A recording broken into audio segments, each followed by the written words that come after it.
اردو قواعد. لفظ آدمی کے منہ سے نکلنے والی آواز کو ہم لفظ کہتے ہیں. مثلا یعنی کہ جیسے پانی، وانی، کتاب، وتاب وغیرہ. لفظ کی دو قسمیں ہیں، کلمہ اور محمل.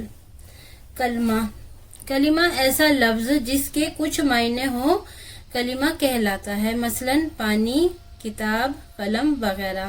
اور محمل ایسا لفظ جس کے کچھ معنی نہ ہو محمل کہلاتا ہے، مثلا وانی، وتاب، ولم وغیرہ. یعنی کہ کلمہ وہ ہے جس کے کچھ معنی ہوں اور محمل وہ ہے جس کے کچھ معنی نہ نکلتے ہوں. کلمہ وہ ہے جس سے کچھ معنی نکلتے ہوں جیسے پانی، کتاب وغیرہ، اور محمل جس کے کوئی معنی نہ ہو، مثلا وانی، وتاب، ولم وغیرہ. اب ہے کلمے کی قسمیں. اسم وہ لفظ ہے جو کسی چیز، کسی آدمی، کسی جانور یا کسی جگہ کا نام ہو، جیسے شیر، قلم، احمد، دلی وغیرہ.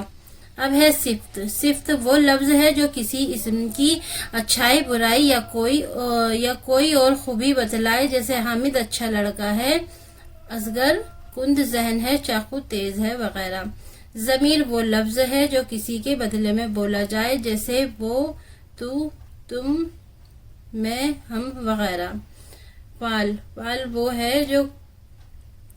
وہ لفظ ہے جس سے کسی کام کا کرنا یا ہونا معلوم ہو اور اس میں زمانہ بھی پایا جائے، جیسے آیا ہے، جائے گا، لکھا وغیرہ.